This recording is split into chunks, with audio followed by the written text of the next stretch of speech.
Spirits Book, Intervention of Spirits in the Corporeal World, Part 1, Penetration of Our Thoughts by Spirits.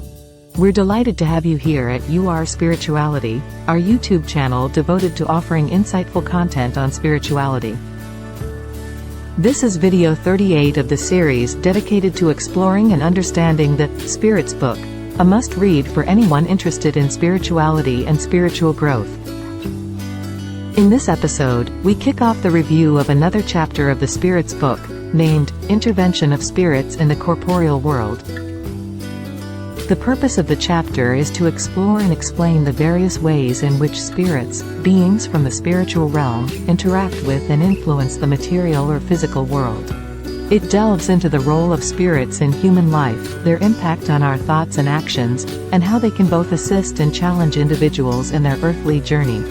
It also provides insights into the relationship between the spiritual and material realms, shedding light on the concept of spirit guidance, protection, and the moral and ethical considerations surrounding these interactions. Today, we will cover questions 456 to 472 in this chapter, which cover the section, Penetration of Our Thoughts by Spirits. It addresses the concept that spirits can influence and communicate with human beings through their thoughts. It explores how spirits can inspire or influence our mental processes, often without our conscious awareness. Let's get started.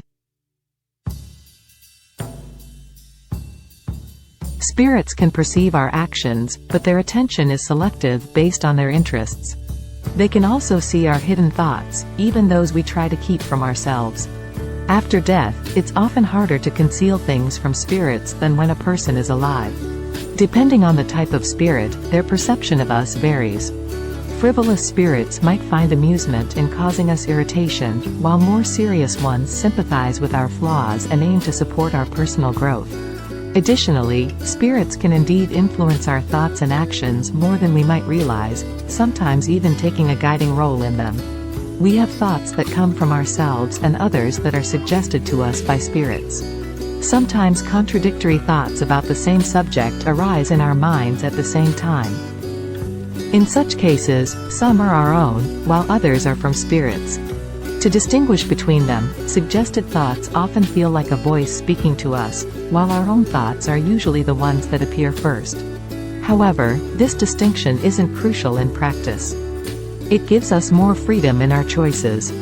Intelligent people sometimes get ideas from their own spirit, but they can also receive ideas from other spirits. These spirits see their potential and worthiness to understand and convey these ideas. When we lack ideas, we unconsciously seek inspiration. If it were necessary for us to clearly separate our own thoughts from those suggested to us, God would have given us the means to do so, just as He provided a way to differentiate day from night. When matters remain unclear, it's because it's better for us. As for the belief that our first thought is always the best, it depends on the nature of our spirit. It's wise to heed good inspirations regardless. To determine if a suggested thought is from a good or bad spirit, evaluate its quality. Good spirits provide good advice. It's up to you to differentiate between good and bad thoughts. Imperfect spirits incite us to evil to make us suffer as they do.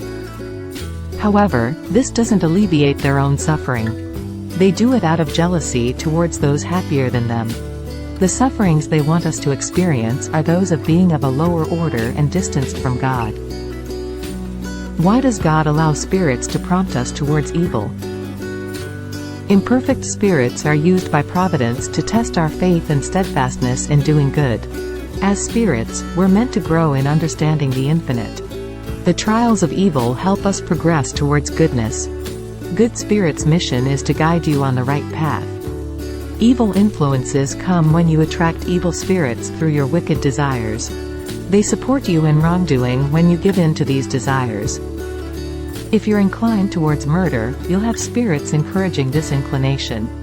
But you'll also have others urging you towards good, creating a balance and leaving the choice to you. God lets your conscience decide which influence to follow. We have the ability to liberate ourselves from spirits urging us toward wrongdoing. They are drawn to individuals with pessimistic thoughts and cravings for negativity. If we resist the influence of these spirits, they do relinquish their temptations. Yet, they remain vigilant for an opportunity, akin to how a cat patiently watches for a chance to catch a mouse. To counter the influence of negative spirits, we can choose to do what's right and have faith in God. This repels their control over us. Avoid heeding spirits that push for harmful thoughts, discord, and negative emotions. Be cautious of those flattering your pride, as they target your vulnerabilities. In the Lord's Prayer, Jesus teaches us to ask for protection from temptation and evil. Spirits urging us towards wrongdoing aren't on a mission to do so. They act on their own and face consequences for their actions. God may allow them to test us, but they're not commanded to do harm. It's up to us to resist them. Feelings of vague anxiety or unexplained satisfaction often come from spirits' subtle influences, received unconsciously or during sleep. When spirits want us to do wrong, they exploit existing circumstances and may even create opportunities. For instance, if someone finds money on the ground, spirits might have subtly influenced them to be in that place. The spirits can then suggest taking or returning the money, playing on our desires. This applies to various types of temptations. In conclusion, this section aims to elucidate the idea that our thoughts are not solely our own, but they can be influenced by both good and bad spirits. It delves into the mechanisms through which this influence occurs and underscores the importance of discerning the origin and quality of our thoughts. Overall, it contributes to the broader discussion about the interaction between the spiritual and physical worlds and the impact of spirits on human behavior and consciousness. It serves to educate and enlighten us about the subtleties of spirit communication and its implications for our moral and spiritual development. And this concludes our overview of the Penetration of Our Thoughts by Spirits section of the Spirits book. Thank you for joining us. We hope this overview sparked your interest and encouraged you to explore more about spirituality. Don't forget to subscribe, comment and hit the notification bell for updates on our future videos where we will continue to review the chapter, Intervention of Spirits in the Corporeal World.